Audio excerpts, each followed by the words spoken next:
आज हम सब लोग यहाँ इस्कॉन टेम्पल में एकत्रित हैं। तो चतुर्भुज प्रभु जो हैं वो हमारे मंदिर से काफ़ी लंबे समय से जुड़े हैं और उनका बेटा है अतुल, उसका विवाह भी हुआ है अभी 7 तारीख को और उसका बर्थडे भी आज। तो 2 पार्टियाँ इकट्ठी दी जा रही हैं आपको। तो आप लोगों के सामने कीर्तन भी हुआ, आप सबने खूब नृत्य किया और अब जो है थोड़ा सा हम 5 मिनट कीर्तन करेंगे भजन और उसके बाद थोड़ा सा जीवन के लिए संदेश। ठीक है? मोबाइल फ़ोन सबके पास है? सब साइलेंट मोड पे कर लो। साइलेंट मोड का मतलब होता है, सबको पता है, उसका गला दबा दो थोड़ा सा। बोले हरे कृष्णा।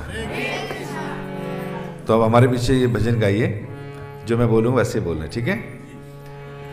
जय राधा माधव कुंज बिहारी। बोलिए जय राधा।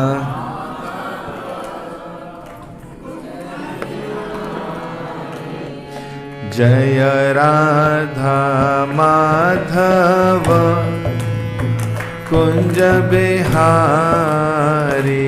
जय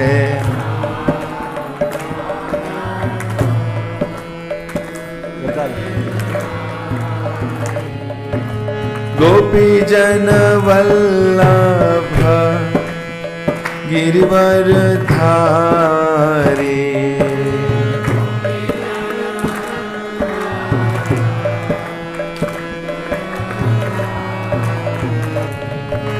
गोपी जन वल्लभ गिरिवर धारी।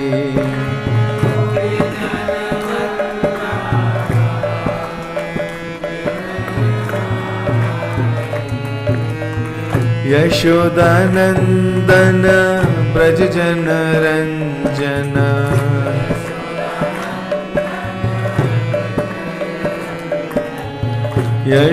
यशोदानंदन ब्रज जन रंजन। यमुना तीरा वनचारी।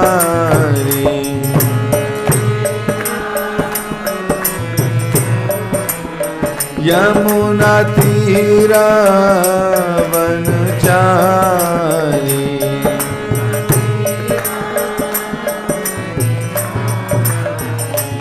जय राधा माधव कुंज बिहारी।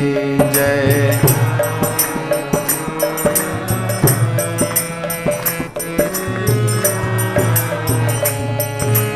गोपी जन वल्लभ गिरिवर धारी।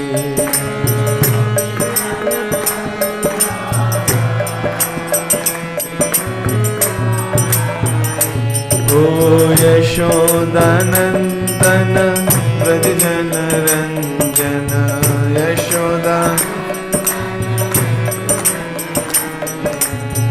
यशोदानंदन ब्रज जन रंजन। यमुना तीरा वनचारी।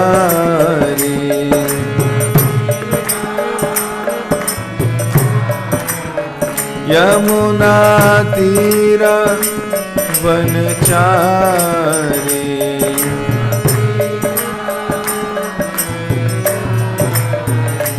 हरे कृष्णा कृष्णा कृष्णा हरे हरे। हरे राम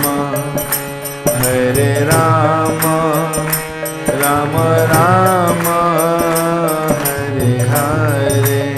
बोलिए हरे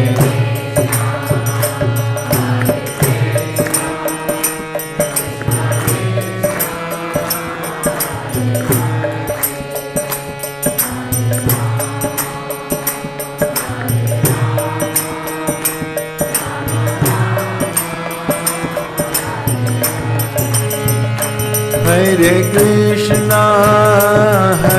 कृष्णा कृष्णा कृष्णा हरे हरे हरे रामा राम राम हरे हरे हरे कृष्णा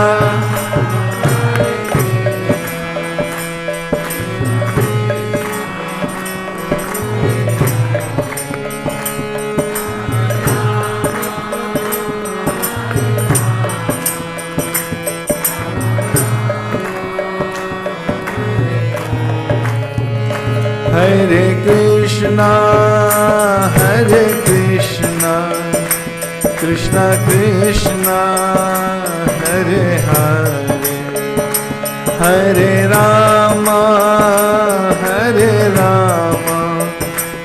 राम राम हरे हरे हरे कृष्णा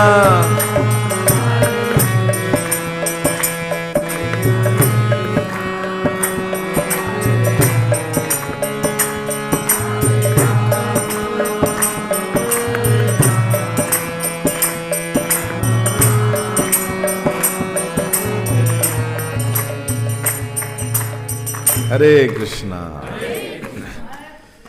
जय हो, बोलिए हरे कृष्णा। तो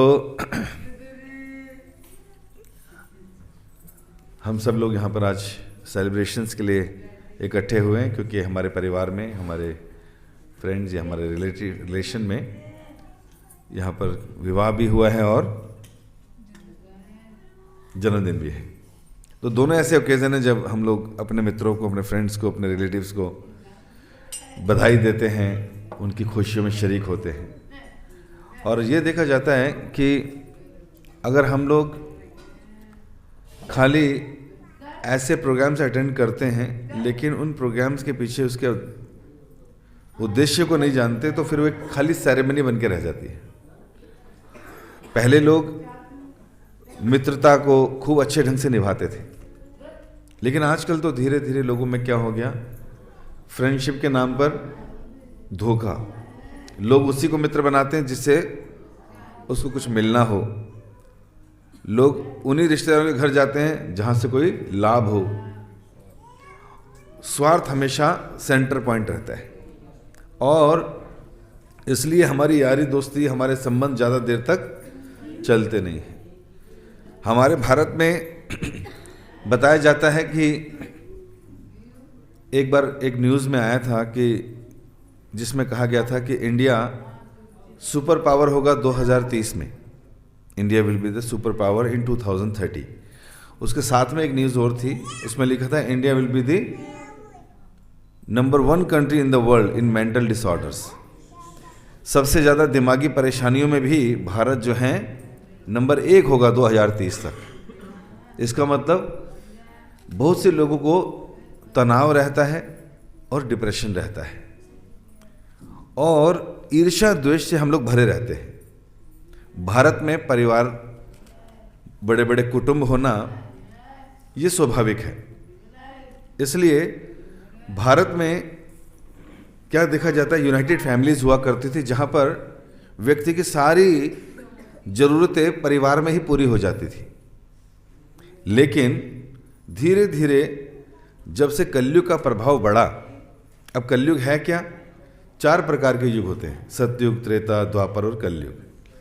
सतयुग के समय लोग बहुत पायस, बहुत गुडनेस में रहते थे, शांत स्वभाव, ईमानदार, सच्चाई के साथ जीने वाले और सदैव भगवान का भजन करने वाले। तो ऐसे लोगों के बीच में झगड़ा नहीं होता था, क्योंकि उनके जीवन का लक्ष्य होता था भगवान की प्राप्ति। तो जब जीवन का लक्ष्य क्लियर होता था तो वो पूरे जीवन को भक्ति भाव में ही जीते थे। इसलिए सत्य होता था, आपस में ईर्ष्या द्वेष नहीं होता था। फिर जब युग बदला, सतयुग के बाद त्रेता युग आया, तो त्रेता युग में भगवान के भक्ति करने की विधि भी बदल गई और धीरे धीरे धर्म जो है कम होने लगा, सच्चाई कम होने लगी, संबंध ठीक नहीं रहने लगे। तो हम देखते हैं त्रेता युग में जाकर क्या हुआ, लड़ाई झगड़े बढ़ गए, असुरों की संख्या बढ़ गई। तो भगवान राम जो हैं अवतार के रूप में आए और काफ़ी लोगों को मारा, है ना, असुरों को मारा जो यज्ञ नहीं होने देते थे। उसके बाद द्वापर युग आया, द्वापर युग आते आते धर्म का और ह्रास हो गया। धर्म का मतलब होता है रिलीजियस प्रिंसिपल्स, जो भगवान के द्वारा हमें इस संसार में जीने के लिए क्या करना चाहिए, क्या नहीं करना चाहिए, उसका पालन करना। तो हम देखते हैं कि द्वापर युग में सच्चाई कम हो गई, दया लोगों के हृदय से खत्म हो गई, ईर्ष्या द्वेष बढ़ गया, जमीन के लिए, जोरू के लिए लड़ाई झगड़े शुरू हो गए। तो पांडव लोग कब आए थे? ये द्वापर युग में ही थे। तो द्वापर युग में आपस में काफ़ी झगड़ा रहा परिवार का, जिसमें भगवान ने धर्म का साथ दिया और धर्म की फिर से स्थापना करी असुरों का वध करके, या आसुरिक मानसिकता का वध करके। अब कौन सा युग आ गया? कलयुग। तो जब कलयुग आया तो परीक्षित महाराज, जो कि अर्जुन के क्या थे? पोते थे, अभिमन्यु के पुत्र परीक्षित महाराज, उनको पूरी पृथ्वी का राजा बनाया गया, क्योंकि भगवान श्री कृष्ण अपने धाम में लीला के लिए वापस चले गए। बाकी पांडव ने भी राजपाट छोड़ा, वो भी चले गए। और फिर क्या हुआ कि जब परीक्षित महाराज आए, और वो भी एक बड़े अच्छे भक्त थे, सारे नियमों के हिसाब से अच्छा जीवन जी रहे थे, लेकिन एक बार देखा कलयुग, काले रंग का कोट तो नहीं थे, काले वस्त्र थे, और सर पे मुकुट था और हाथ में तलवार थी, लेकिन गाय और बैल का वध करने को उतारू था। तो परीक्षित महाराज को बड़ा बुरा लगा कि हमारे राज्य में गाय का कोई वध कर रहा है, पूजनीय गाय का, जिसकी हम पूजा करते हैं, जिससे हम दूध लेते हैं, जिससे अपना जीवन यापन करते हैं। मतलब ऐसी घटना कभी देखी नहीं गई थी। तो जब परीक्षित महाराज ने देखा तो उसको कलयुग को दंडित करना चाहा, मारना चाहा कि तुम्हें मार दूंगा अगर तुमने इसको मारा। कौन हो तुम? कहते जी मैं हूं कलयुग, और अब मेरा समय आ गया है, क्योंकि द्वापर युग समाप्त हो गया भगवान के वापस जाने से, भगवान अपने धाम चले गए। अब मेरा समय आ गया, और कलयुग में तो मैंने केवल कलह, कलेश, लड़ाई, वैमनस्य, ईर्ष्या, द्वेष, इससे भर देना कलयुग, ताकि लोग जो हैं दूषित होते जाए। तो परीक्षित महाराज ने कहा, देखो तुम गाय के ऊपर प्रहार कर रहे हो, बैल रूपी धर्म के ऊपर प्रहार कर रहे हो, तो ये गलत बात है, इसको इस कारण से मैं आपका वध कर दूंगा। कहते हैं लेकिन मुझे तो रहना है, क्योंकि मेरा समय है। तो परीक्षित महाराज से उन्होंने कहा ठीक है, मैं ये सब नहीं करूंगा, लेकिन आप मुझे 4 स्थान दे दीजिए रहने के लिए, 4 स्थान दे दीजिए। तो 4 स्थान क्या दिए? उन्होंने कहा क्या चाहिए? तो उन्होंने कहा जी जहाँ पर लोग मांस भक्षण करते हों मुझे वह रहने दीजिए, क्योंकि वो कलयुग के लिए बहुत कंफर्टेबल जगह है, ऐसी जगह। और फिर कहा कि जहाँ पर लोग अवैध संबंध रखते हों वहाँ मुझे रहने दीजिए। तीसरा, वहाँ पर रहने दीजिए जहाँ पर लोग मदिरा पान इत्यादि करते हों, द्रव्य पदार्थ लेते हों, इस तरह से। और चौथा, जहाँ झूठ हो या जुआ हो, ऐसे स्थान पर रहने दीजिए। तो परीक्षित महाराज के उस समय राज्य में ऐसा कोई नहीं करता था, ज़्यादातर सब बहुत सात्विक वृत्ति के थे, धर्म का पालन करते थे। तो परीक्षित महाराज ने उसको 4 स्थान दे दिए, और साथ में क्या दे दिया? एक चीज़ और मांगी जी, सोना, जहाँ पे गोल्ड हो मुझे वो भी रहने का स्थान दीजिए, क्योंकि जहाँ पैसा होता है वहाँ लड़ाई झगड़ा अपना भी शुरू हो जाते हैं। तो कलयुग ने अपनी फेवरेट जगह मांग ली जहाँ पे वो विस्तार कर सके। लेकिन हुआ क्या, जैसे इन 4 स्थानों पर आया, हम देख सकते हैं उस समय तो ज़्यादातर ऐसे लोग नहीं थे, लेकिन कलयुग के प्रभाव से आज धीरे धीरे ये चारों के चारों काम कितने बढ़ गए। अगर आज देखें, पहले तो मल्लेच्छ और यवन देशों में ही मांस भक्षण होता था। ये कौन से देश हैं? ये वो विदेशी देश हैं जहाँ पर संस्कृति नहीं, संस्कार नहीं, वैदिक ज्ञान नहीं, जहाँ पर इतनी गंदगी है कि भगवान भी वहाँ अवतरित नहीं होते। लेकिन हाँ, कभी न कभी अपने प्रतिनिधि को भेज देते हैं कि चलो जो लोग इस प्रकार के हैं उनको शिक्षा देने कर उनको आगे बढ़ाओ। तो इसलिए कोई ना कोई रिप्रेजेंटेटिव भगवान के द्वारा भेजा जाता है, कभी यीशु को भेजा, कभी मोहम्मद जी को भेजा, ताकि वो ऐसे लोगों को कुछ समझा के थोड़ा सा आगे बढ़ा सके। धर्म वही, भगवान वही, लेकिन नाम अलग चेंज कर दिए, प्रथाएं चेंज कर दी, ताकि कुछ तो धर्म का पालन करें। तो इस तरह से जब भगवान ने प्रतिनिधि वहाँ भेजे, और कलयुग का प्रभाव जो है आज हम देखते हैं उन मल्लेच्छ और यवन देशों से बढ़ता बढ़ता कहाँ तक आ गया? भारत तक पहुँच गया। आज ऐसा कोई घर नहीं, क्योंकि मैंने एक स्टैटिस्टिक पढ़ा था, उसमें था भारत में भी आज 75% लोग मांस भक्षण खाने लगे हैं, मांस भक्षण करने लगे हैं। ये वो देश है जहाँ पर पशुओं की बलि इस तरह से नहीं देते थे, उनको खाने के लिए यूज़ नहीं करते थे, लेकिन धीरे धीरे मांस भक्षण बढ़ने लगा और आज 70-75% लोग भारत जैसे देश में जहाँ गाय की पूजा होती है ऐसे देश में मांस भक्षण करते। तो कलयुग का प्रभाव है कि नहीं? कलयुग सबकी मति ही खराब कर देता है, वो गलत चीज़ को ही सही बोलने लगते हैं। तो इस तरह से मांस भक्षण के साथ साथ आज लोग मदिरापान, सिगरेट, तंबाकू, बीड़ी, ये सब की तरफ कितनी तेज बढ़ रही है। क्यों? क्योंकि इसके अंदर नशा है, तो लोग नशे की तरफ बढ़ने लगे, है कि नहीं? तो आज देखते हैं फिल्मों में सारे हीरो सिगरेट पीते नजर आएंगे आपको, कोई भी सीन ऐसा नहीं होगा जिसमें शराब का सीन ना हो। यहाँ तक कि सरकारें भी चाहती हैं कि तुम शराब के नशे में डूबी रहो ताकि तुम्हारे में अंदर सोचने समझने की शक्ति खत्म हो जाए। इसलिए सरकार भी योजनाएं बनाती है कि किस प्रकार एक के साथ एक फ्री देकर इनको निठल्ला बना दिया जाए, इनके घरों में आग लगा दी जाए, इनके घर और संबंध तोड़वा दिए जाएं, और हम वोट भी उन्हीं को देते हैं, है कि नहीं? क्यों? क्योंकि कलयुग का प्रभाव हमारे अंदर आ चुका है। तो गलत चीज ही सही लगती है। समझ पा रहे हैं बात को? एक प्रधानमंत्री भी है हमारे देश के जो नवरात्रि के व्रत रखते हैं, जल पर रखते हैं, फल पर रखते हैं ऐसे। और जब अमेरिका जैसे देश में गए, ओबामा ने पार्टी दी उनको, कहा सर नवरात्र हैं, कहते हैं यार तो मेरे दोस्तों खा लो, कहते हैं भैया नहीं, फास्ट मतलब फास्ट। तो इतना दृढ़ निश्चय। और ऐसे नेता भी हैं जो ये सारी चीज फ्री देकर दूसरे को क्या कर रहे हैं कि भाई तेरे घर में झगड़ा नहीं होता तो एक के साथ एक फ्री ले, कल से एक दूसरे के बाल खींचो, बर्तन तोड़ो, और तुम्हारे को देख के तुम्हारे बच्चे भी सीखे, पूरी परंपरा नशे में निकल जाए। कहाँ तुम 70-80 सोच रहे हो जीने की, 30-40 में निपट जाओ। और फिर अवैध संबंध, है ना, विवाह के अतिरिक्त लोग संबंध बनाने लगे। कलयुग में इसका प्रभाव भी बढ़ गया।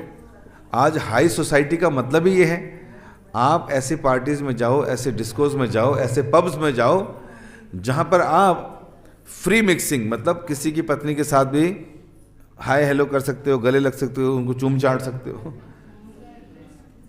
बाहर बड़ी बड़ी पार्टीज का मतलब ही होता है कि we are very open, we are very modern. हम वो धकिया लूसी ख्यालों वाले नहीं हैं, घूंघट में रहने वाले नहीं हैं। हम क्या हैं?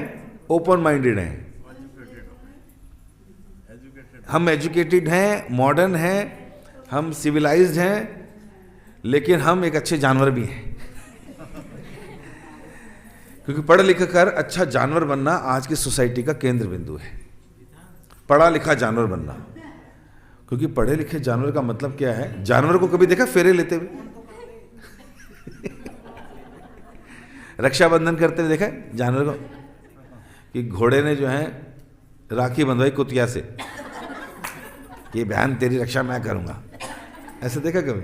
फेरे होते देखा है? नामकरण संस्कार देखा उनका?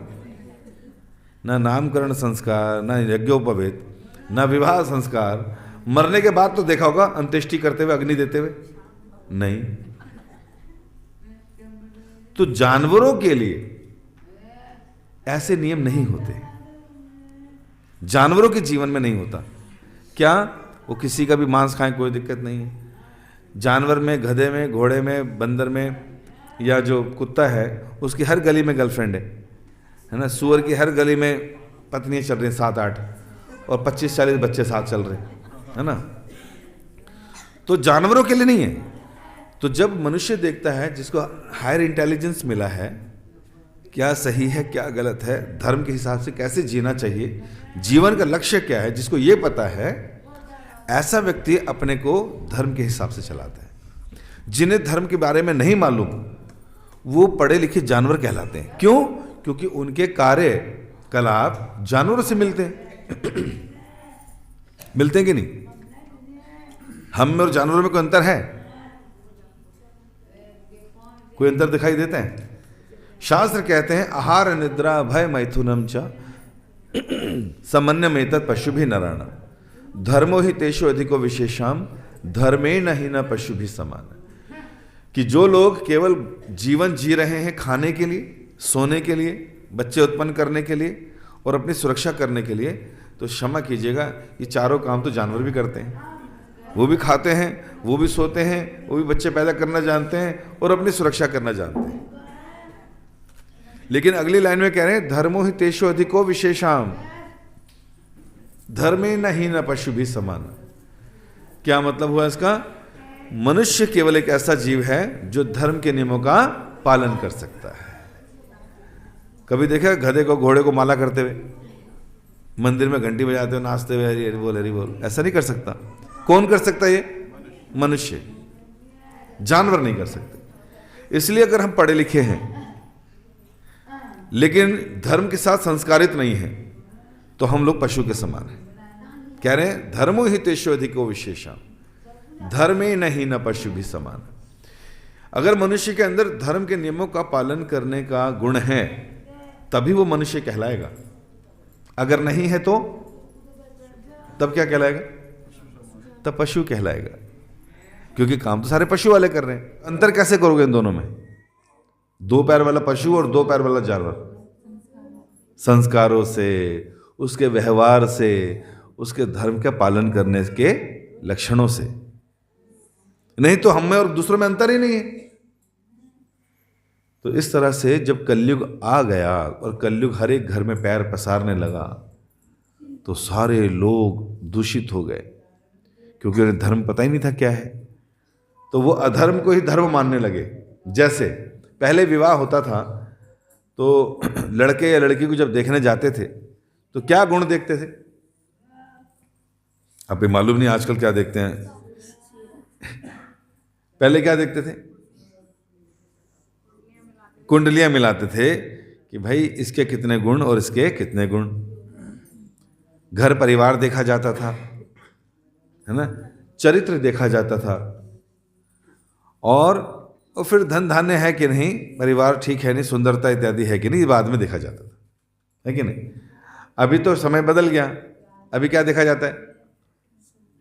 अभी देखा जाता है भाई पैसा है कि नहीं, दूसरा फिर रूप है कि नहीं, फिर तीसरा घर परिवार खानदान प्रॉपर्टी वर्टी है, बढ़िया सब है कि नहीं, है कि नहीं, नौकरी शोकरी करता है कि नहीं, हाँ जी ठीक है, करेक्टर।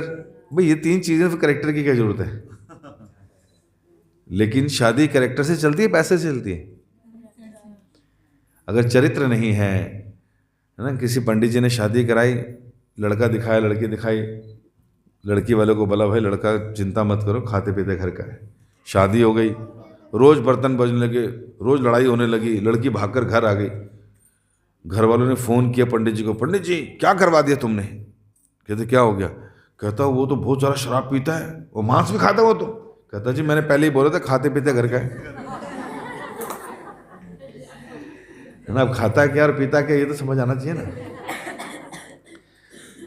तो देखिए मांस भक्षण के बारे में क्या लिखा है कि अगर कोई व्यक्ति, अच्छा जो मांस खाता वही जीवित रहता है या जो शाकाहारी है वो भी जीवित रहते हैं? दोनों जीवित रहते हैं। लेकिन बताते हैं शास्त्रों में लिखा है अनुमंता, अनुमति देने वाला, है ना, अनुमंते चोपहर्ता, काटने वाला, जो अनुमति देता है मांस काटने की, चाहे वो गवर्नमेंट में हो कि हाँ जी मांस काटा जाए। अनुमंता मतलब अनुमति देता है, चौपहर्ता जो काटता है, जो कर्य विक्रयचा जो खरीदता है और जो बेचता है, जो बनाता है और जो खाता है और जो सर्व करता है। कहते हैं एक जीव के मरने से इन सभी लोगों को बराबर का पाप लगता है। नहीं मैं तो तरी तरी पी थी। कई लोग बड़े शाणे होते हैं। अबे जिसको उबाल के खाया पिया उसकी तरी पी रहे हो ना, मर तो क्या बेचारा वो तड़प तड़प के। तो वो शास्त्र देखिए, अगर शास्त्र की अगर अक्ल ना हो तो ये खा पी के लोग कहाँ जाएंगे? नरकों में जाएंगे। फिर वहां उनका मांस नोच नोच के उनको खिलाया जाएगा। तो एक मांस किसी जीव को मारने से तो अनुमति देने वाला, काटने वाला, बनाने वाला, बेचने वाला, ये सारा काम करने वालों सबको बराबर जाता है हिस्सा। ऐसा नहीं मैंने नहीं काटा जी, मैंने नहीं लगाया, मैं नहीं खाता जी, मेरे मुंह में डाल दे बेटा, हाँ मैं तो हाथ भी नहीं लगाता जी। ऐसे चलेगा क्या? किसको बेवकूफ़ बना रहे हैं? तो इस प्रकार अगर हम लोग इस छोटी सी जीवा पर नियंत्रण नहीं पाए, इस पर नियंत्रण नहीं कर पाए, तो बताइए फिर संसार पे, जीवन पे कैसे नियंत्रण चलेगा? बड़े बड़े राजा हुए, हमने ये जीत लिया, हमने वो जीत लिया, अरे इंद्रियों पे काबू कर पाए कि नहीं? नहीं, वो नहीं कर पाए। अरे देखो ये उसका हीरो का लड़का, ये उस हीरो का लड़का, करता क्या है? स्मैक पीता है, पकड़े जाते हैं पी पाकर, क्योंकि मन पर नियंत्रण नहीं है। लेकिन जिनके मन पर नियंत्रण है, असली राजा वो है, असली भक्त वो हैं जिनका मन उनके नियंत्रण में है। जब आप शराब की दुकानों के आगे से निकलते मन करता है? ये आजकल तो पूछना बड़ा अजीब हो गया वैसे, क्योंकि महिलाओं ने कहा जी 50-50, हम भी कमर से कंधा मिला के चलेंगे। तुम्हारा ही अधिकार नहीं है नालियों में गिरने का, तुम्हारा ही अधिकार नहीं है लड़खड़ा कर चलने का, गालियां देने का। हम भी चलेंगे, हम भी गिरेंगे। तो आजकल तो अगर मैं पूछ लेता हूं तो पता चलता है 8-10 उसमें भी निकल आई। तो जिस प्रकार जो लोग पीते नहीं हैं, अगर वो शराब की दुकान के आगे से निकलते हैं तो उन्हें कुछ नहीं होता है कि नहीं? जो मांस भक्षण नहीं करते वो मांस की दुकान के पास से निकलना भी नहीं चाहते, गंदी बदबूदार, किसको पेट में डालना क्यों भाई? ठीक है कि नहीं? तो जिस प्रकार हम लोग इन सब चीज़ों से कलयुग के प्रभाव के कारण और अपनी आदतों के कारण जब इसके द्वारा प्रभावित होते हैं तो क्या होता है? हमारा नुकसान होता है, हमारी चेतना का नुकसान होता है।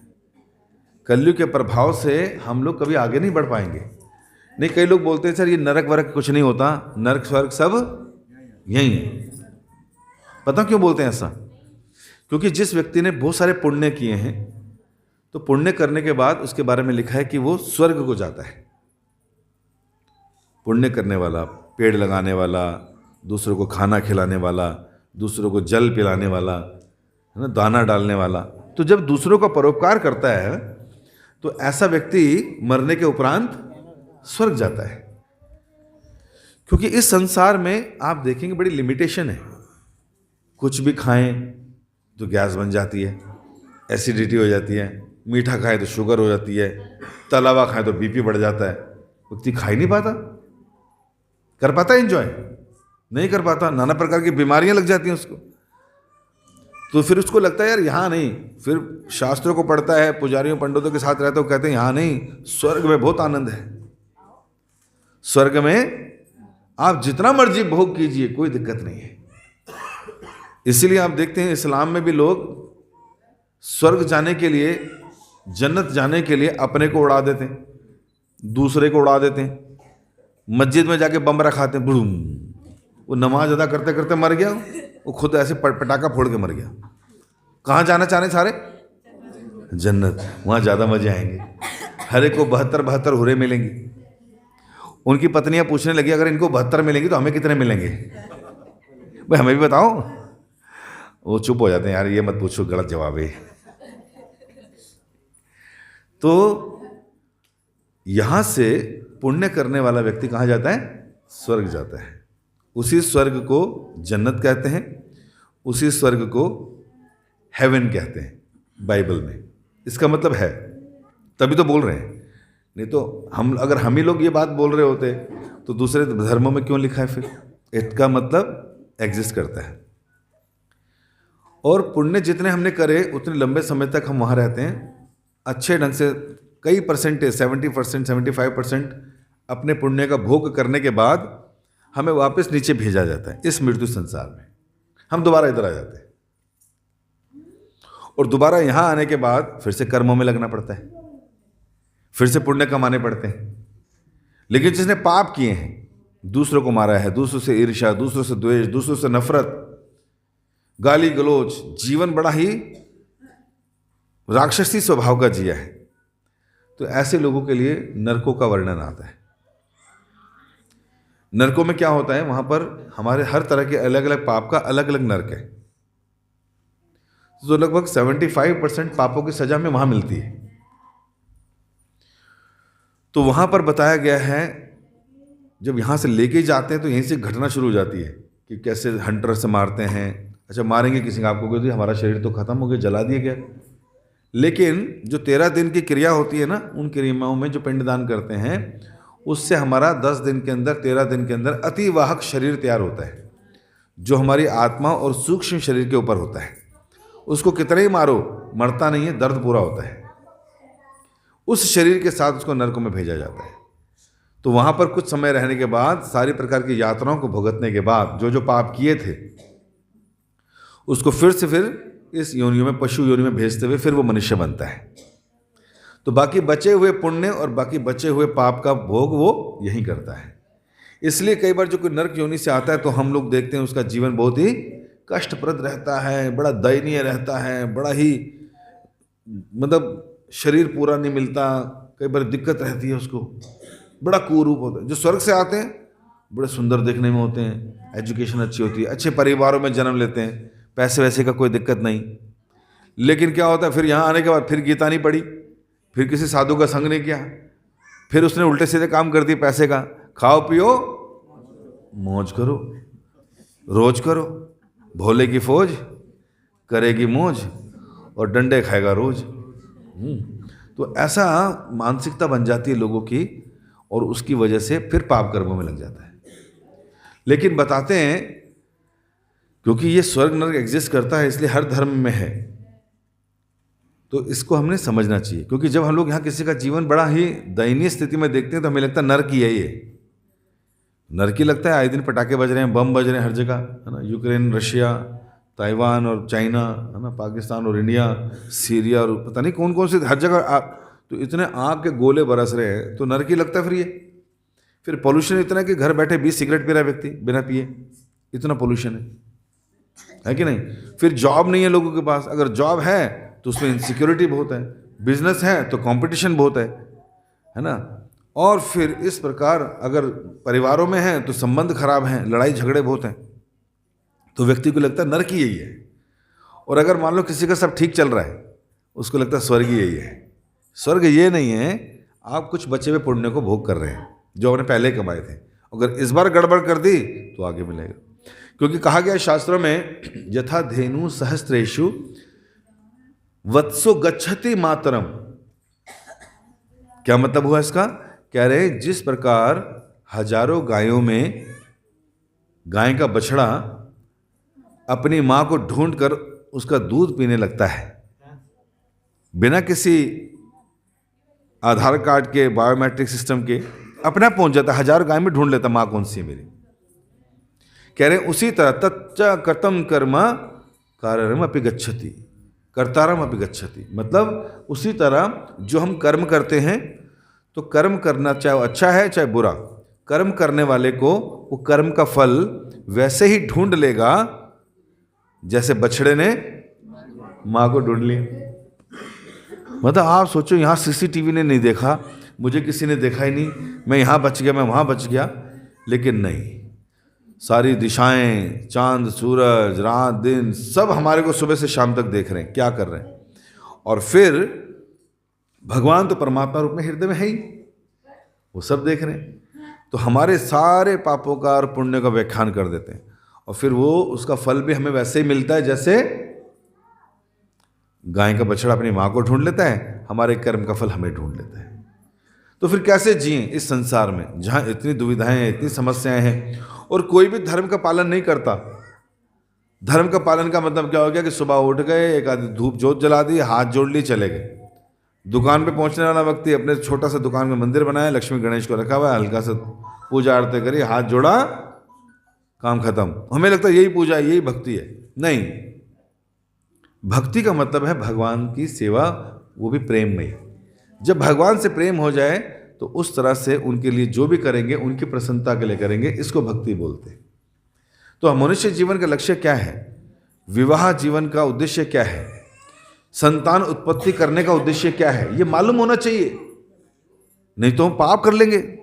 श्रीमद् भागवतम का ग्रंथ, उसमें लिखा है गुरु न सस्यात् स्वजनो न सस्यात् जननी न सस्यात् पिता न सस्यात् ना मोचे समुपेत्य मृत्यु। मतलब कि अगर पत्नी, अगर पति, अगर गुरु और एम्प्लॉयर, मालिक कंपनी का, इन्हें ये सब नहीं बनना चाहिए, इसका अधिकार नहीं है उनको। माता पिता बन गए बच्चे के, नहीं, कोई अधिकार नहीं है आप। क्यों? कि अगर आप अपने बच्चों को, अपने डिपेंडेंट्स को, अपने शिष्यों को जन्म, मृत्यु, बुढ़ापा और बीमारी के इस चक्र से बाहर नहीं निकाल सकते, तो आपको माता पिता, गुरु इत्यादि बनने का कोई अधिकार नहीं। भाई मम्मी, मान लीजिए किसी ने कलेश हो गया किसी का पड़ोसियों से, है ना, पापा ने चाकू मार दिया, मम्मी ने भी आग लगा दी किसी को, ठीक है जी, बच्चे घर में सो रहे थे। अब दोनों कहाँ जाएंगे? माँ बाप जेल में जाएंगे। सजा कितने साल की है? 14 साल अंदर रहना है जी। फांसी देनी थी बट 14 साल हो गए। अब मम्मी पापा का मन कर रहा है यार हमारे बच्चे बड़े दिन हो गए देखे नहीं, क्यों ना बच्चों को भी यहीं बुला लें, है कि नहीं? तो फिर बच्चों को बोलेंगे बच्चे तुम भी आ जाओ, इधर आ जाओ, बाहर क्या कर रहे हो, खाली घूम रहे हो ऐसे आवारा घूम, इधर आ जाओ ना, यहाँ तुम्हें हम एक से एक चोर से मिलाएंगे, है ना। अब हमारी जान पहचान हर चोर से हो गई है, यहाँ जेब कतरों से हो गई है, समैकियों से हो गई है ना। यहाँ कई नेता भी आ गए हैं बेटा, जिन्होंने कोयला खाया था, जिन्होंने चारा खाया, सब इधर ही है, आ तेरे को दर्शन कराऊं। तो आप बुलाओगे बच्चों को अपने वहाँ? नहीं बुलाओगे ना। क्यों? जेल की यातना क्यों सहने दे उनको जो बेचारे जेल से बाहर हैं। उसी तरह जब इस संसार में इतने कष्ट हैं, तो फिर क्यों माता पिता मिलकर एक संतान को जन्म देते हैं कि इस जेल में बेटा तू भी आ जा सड़ने के लिए? नहीं। तो किस लिए बुलाना चाहिए? इसलिए कि तू बेटा जेल में आकर हमारी यातनाएं देख ले, वापस मत आना इधर, कभी बुरा काम ना करना, या जेल से बाहर निकल जाओ हमेशा के लिए, इसलिए बुलाना चाहिए। तो माता पिता का सबसे पहला कर्तव्य कर्म है कि अपने बच्चों को जन्म, बुढ़ापा, बीमारी, मृत्यु के चक्र से बाहर निकाले, जिसे मुक्ति कहते हैं। खाना पीना, एजुकेशन, ये सब सेकेंडरी है। ये तो जब इंडस्ट्रियलाइजेशन नहीं था तो भी लोग जी रहे थे, खा रहे थे, पी रहे थे, सब ठीक था। लेकिन हमने सेट कर दिया नहीं इतना होना ही चाहिए, ये एजुकेशन होनी चाहिए, ये पैकेज होना ही चाहिए, ऐसा मकान होना ही चाहिए, नहीं तो हम सुखी नहीं है। ऐसा नहीं है। तो इसलिए व्यक्ति को बुद्धिमानी से जीना चाहिए। उसे इस संसार में जीकर अपने बच्चों को यही शिक्षा देनी चाहिए कि किसी तरह जन्म और मृत्यु के चक्कर से बार बार आने से अच्छा है यहाँ से बाहर निकल जाए। ना स्वर्ग का चक्कर लगे, ना नरकों का चक्कर लगे, ना 84 लाख योनियों का चक्कर लगे। क्या करो? इनमें मत आओ। ऐसी शिक्षा देनी। और ये शिक्षा कहाँ मिलेगी? हाँ, मंदिर में मिलेगी। ये शिक्षा आपको पब में नहीं मिलेगी, हुक्का पार्लर में मिलेगी, मीट की दुकान में नहीं मिलेगी, डिस्को में नहीं मिलेगी। वहाँ तो फंसने के काम बताएंगे। कहाँ मिलेगी? मंदिरों में। साधु संग करना पड़ेगा और इंस्ट्रक्शन मैनुअल पढ़ना पड़ेगा। हम भी जेल जाते रहते हैं प्रवचन वगैरह के लिए, गीता बांटने के लिए।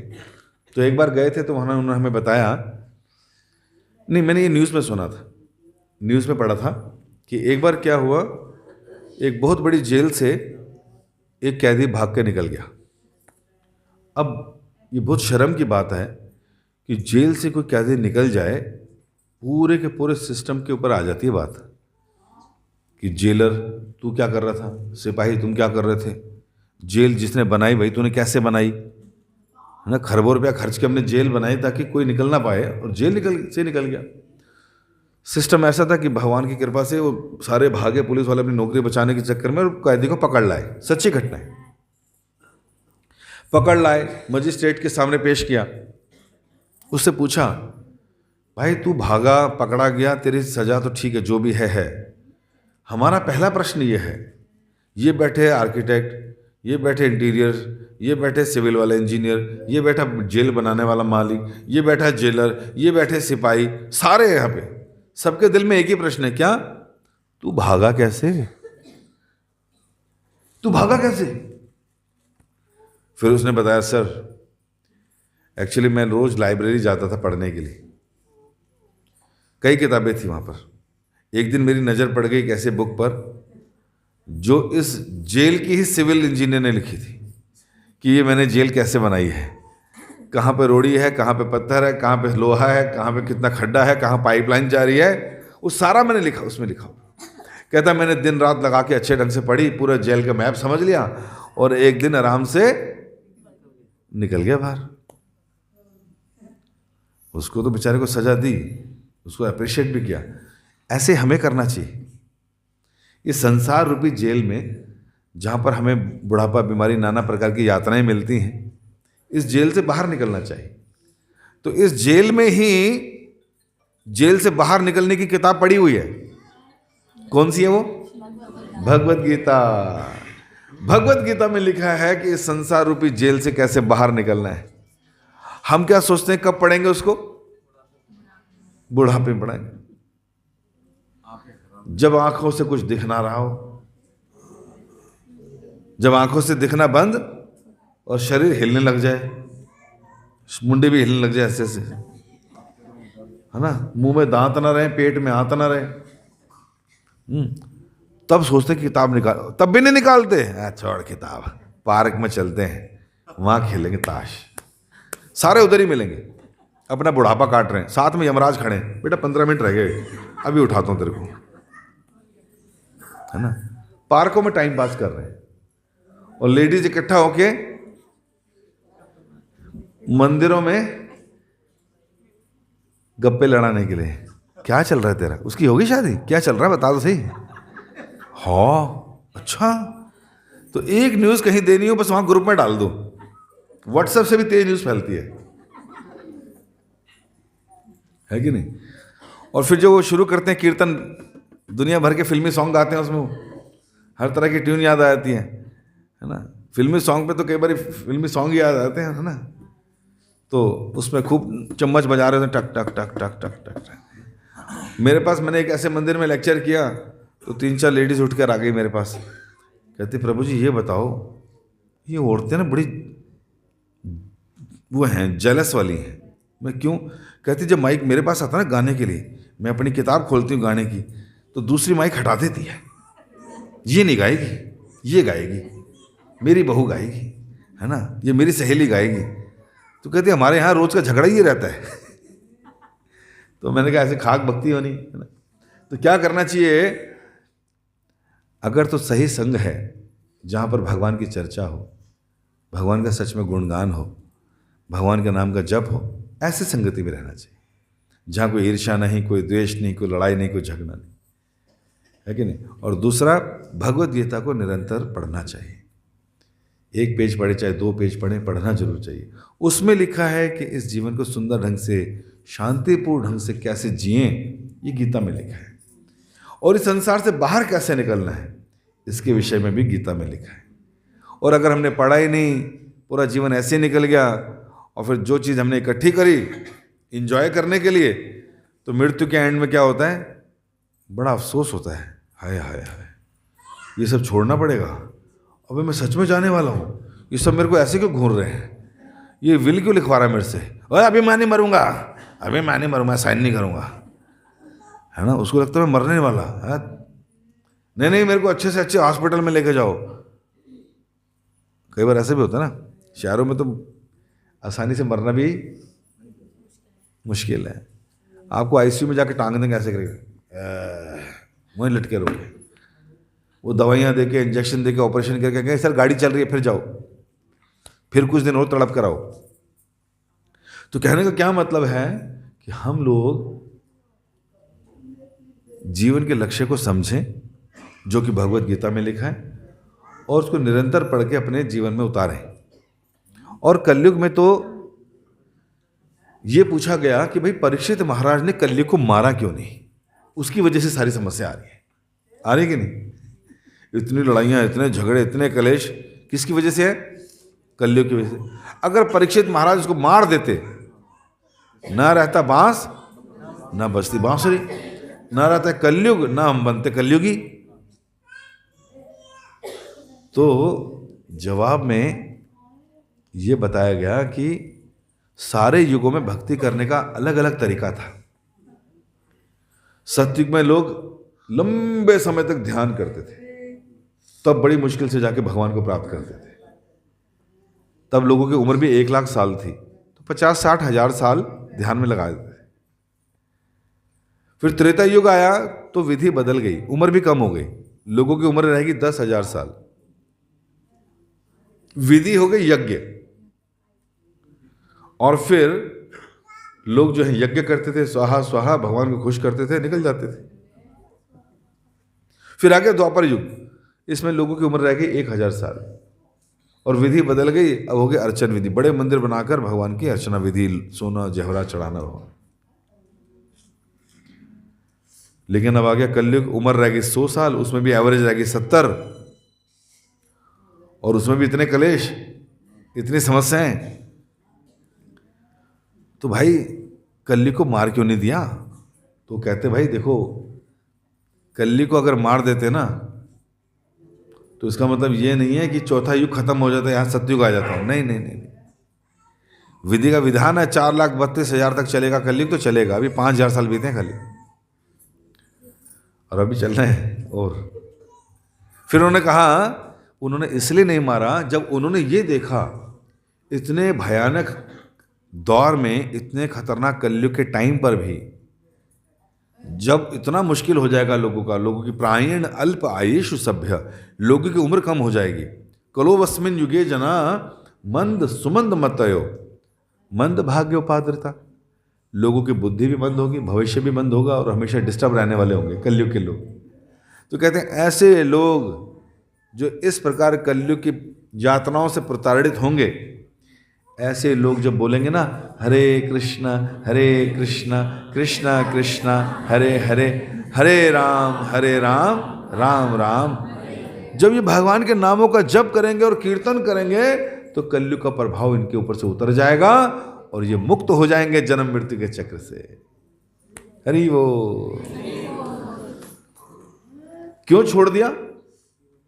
क्योंकि सबसे आसान तरीका है, कुछ नहीं करना, खाली जुबान हिलानी। जुबान तो बहुत चलती है हमारी, सबकी चलती है। कहीं किसी को बुलवा लो, बस घंटों बोलते रहेंगे, है कि नहीं? अगर बोलना है तो क्या बोलो? हरे कृष्णा हरे राम राम। भगवान के नामों में इतनी शक्ति है कि हम लोग उतने पाप भी नहीं कर सकते जितना एक नाम सारे खत्म कर देगा। 500 साल पहले भगवान कृष्ण इस कलयुग में भी अवतरित हो गए, चैतन्य महाप्रभु के रूप में। एक भक्त के रूप में आए, और भक्ति कैसे करनी है ये सिद्धांत सिखा के चले गए, ये हरे कृष्ण महामंत्र सिखा गए। तो जो लोग भी भगवान का नाम ले रहे थे, सबको कृष्ण प्रेम मिल रहा था। तो उस समय 500 साल पहले एक मुस्लिम भक्त थे जिनको नाम लेने में बड़ी रुचि थी, हरे कृष्णा करते रहते थे। तो लोगों को ना जलन होने लगी उनसे कि यार ये तो हिंदुओं के भगवान का नाम ले रहा है, और इतने अच्छे ढंग से ले रहा है कि हिंदू भी नहीं लेते ऐसा, उसका तो बड़ा नाम हो रहा है, उसको तो लोग बहुत पूछ रहे हैं। तो उन्होंने क्या किया, शिकायत लगा दी मुस्लिम लीडर्स को जाके, भाई तुम्हारा मुसलमान भक्त है, ये हिंदुओं के भगवान का नाम ले रहा है, तुम्हारा इस्लाम खतरे में पड़ जाएगा, कल को ये ले रहा है, कल को और लेंगे। तो उनको गुस्सा चढ़ गया, हाँ बात तो ठीक कह रहे हो। तो उनको बेचारे को, हरिदास ठाकुर को यातनाएं दी, बारिश बाजारों में जाके पीटा कि छोड़ नाम लेना भगवान का। कहते मैं ले ही नहीं, छूट ही नहीं रहा मेरे से। कहते तुम मेरे शरीर के टुकड़े टुकड़े कर डालो, लेकिन मेरे मुंह से भगवान का नाम बंद ही नहीं हो रहा, हरि हरि हरि हरि नाम लेते रहते थे। तो एक दिन क्या हुआ, चैतन्य महाप्रभु और हरिदास ठाकुर इकट्ठे बैठे थे। तो चैतन्य महाप्रभु ने एक बड़ी अच्छी बात कही।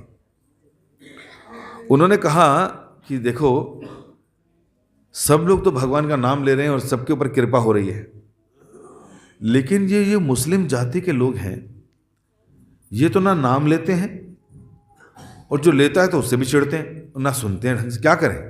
इनका उद्धार कैसे होगा भाई? फिर नो डाउट अल्लाह नाम भी भगवान के ही है, अल्लाह अल्लाह बोलने से भी फायदा होगा, लेकिन नाम भी 3 प्रकार के हैं। एक है गौण नाम, सेकेंडरी, जिसमें परमात्मा, विश्वात्मा, जगतकर्ता, पालनहर्ता, ऐसे नाम है। परमात्मा, अल्लाह, ये सेकेंडरी नेम है। प्राइमरी नेम क्या है?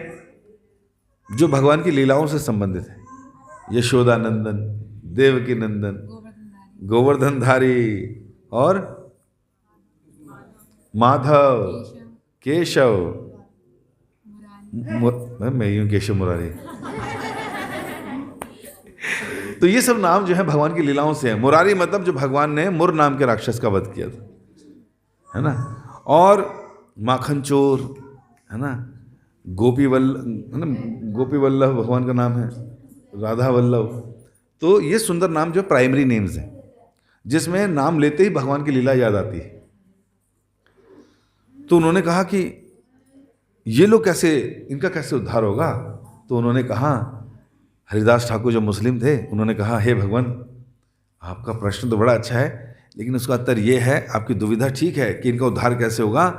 कहते हैं इनके धर्म में भगवान राम का नाम आता है। कहते वो कैसे?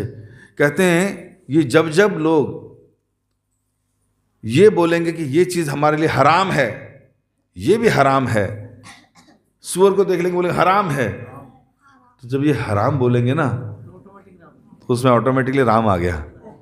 और भगवान आप तो ऐसे वो हैं कि जब ये हराम बोलेंगे तो आप ये सोचोगे हाय राम, हाय राम, तो ऐसा बोल रहे हैं, तो आप ऐसी कृपा कर देंगे उन पर। कहते हैं हाँ, ये राम तो बोल रहे हैं कि नहीं, तो फायदा हो जाएगा उनका भी। तो इस प्रकार इस कलयुग में, कलयुग को इसलिए नहीं मारा गया ताकि हम लोग जिनकी उम्र कम, जिनकी बुद्धि कम, जो सुबह से लेकर शाम तक भोगों की तरफ ही रहते हैं, जिनको नशे की आदतें नहीं छूट रही, जो मांस भक्षण में लगे हैं, जो इतनी समस्याओं के बीच में रह रहे हैं, ऐसे लोग भी जब भगवान का नाम लेना शुरू कर देंगे तो आसानी से कलयुग के प्रभाव से मुक्त हो जाएंगे और जन्म मृत्यु के चक्र से बाहर निकल के भगवान के धाम चले जाएंगे। कितना आसान तरीका दे दिया। जैसे हमारी संस्था के जो संस्थापक आचार्य हैं प्रभुपाद जी, ये 70 वर्ष की उम्र में गए थे अमेरिका। 70 साल में कहाँ लोगों में जान होती, खटिया पकड़ लेते सब लोग। 70 साल की उम्र में गए थे, पैसे भी नहीं थे, और वहाँ पर अंग्रेजों को जो चरस गांजा लेते थे, LSD लेते थे, नहाते नहीं थे, बाल लंबे लंबे कर रखे थे, ऐसे लोगों के बीच में जाकर हरे कृष्ण महामंत्र बोला, हरे कृष्णा कृष्णा कृष्णा हरे हरे, हरे राम राम राम। तो जीता जागता सबूत है हमारे पास। एक वृद्ध व्यक्ति उनके बीच में कीर्तन कर रहा है, उनको नाम जप करा रहा है, वो बोलना शुरू कर दिया, सुनना शुरू कर दिया, कथा में बैठना शुरू कर दिया, उन सब की सारी बुरी आदतें छूट गई। चरस गांजा तक छूटता है किसी का ना, लेकिन छुड़ा दिया। उनको डी एडिक्शन कैंप में डाला गया, नहीं छूटती थी, जेलों में डाला गया, नहीं छूटती थी, सरकार परेशान थी क्या करें युवाओं का, लेकिन 70 साल के वृद्ध व्यक्ति ने भगवान के नाम की शक्ति से उनको बदल दिया। और उन्हीं लोगों ने इतने सारे मंदिरों का निर्माण कराया प्रभुपाद के साथ, पूरे विश्व भर में प्रचार किया, हर जगह संन्यास ले लिया, और इतने सारे मंदिरों का निर्माण हो गया। किसकी शक्ति से? भगवान के नाम की शक्ति से। इसलिए आज आप सब लोग यहाँ पर आए हैं, तो सबसे अच्छा बर्थडे गिफ्ट रिटर्न वे में आपको जो अतुल की तरफ से मिला है वो क्या? क्या सबने नाम लिया? फिर लो, हरे कृष्णा कृष्णा कृष्णा हरे हरे, हरे राम राम राम। अब मैं आपसे 4 ऑप्शन देने वाला हूं आपको जल्दी से सुनना है और इनमें से एक चुनना है, ठीक है? तो 4 ऑप्शन क्या हैं कि आपको नंबर 1 में क्या है कि आपको रोज सुबह उठना है और 2 घंटे के लिए शीर्षासन करना है, सर नीचे पैर ऊपर। पहला ऑप्शन 2 घंटे। दूसरा ऑप्शन है आप लोगों को रोज पहली रोटी बनानी है, गाय को खिलानी है और उस गाय की पूंछ के बाल भी गिनने हैं। मुश्किल है, 2 हो गए। तीसरा सुन लो, तीसरा ये कि आपको रोज चिड़िया को बाजरा डालना है और चिड़िया पकड़ के भी लानी है। 3 हो गए। और चौथा ये कि आपको रोज सुबह दोपहर शाम जब भी टाइम मिले 10 मिनट के लिए हरे कृष्ण कृष्ण कृष्ण हरे हरे, हरे राम राम राम हरे, इस मंत्र का जप करना है। अब 4 है आपके पास, 1 2 3 और 4, कौन सा चाहिए? चौथा। हाथ खड़ा करो चौथे वाले। सारे ही है, करना पड़ेगा फिर रोज 10 मिनट के लिए, ठीक है। मंत्र कितने लोगों को याद हो गया? हरे कृष्णा कृष्णा कृष्णा हरे हरे, हरे राम राम राम। और सबसे अच्छी बात क्या है, गीता कब पढ़नी है? 70 के बाद? अभी तो घर में गीता होनी चाहिए, और उस गीता में रोज 1 या 2 पेज पढ़ लो। लोगों को लगता है कि गीता को घर में नहीं रखना चाहिए, युद्ध हो जाएगा। बिना गीता के वैसे युद्ध चल रहा है, बेलन बज रहे हैं, जूते पड़ रहे हैं।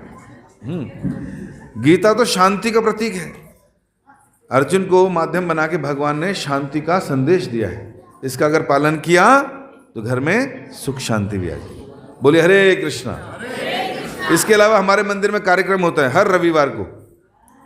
अभी सर्दियों के समय दोपहर में 12 बजे से 2 बजे, और गर्मियों में शाम को 7 बजे से 9 बजे। परिवार के साथ आ सकते हैं, कथा होती है, लेक्चर होता है, प्रसाद भी होता है, ठीक है? तो उसको भी अटेंड कीजिए।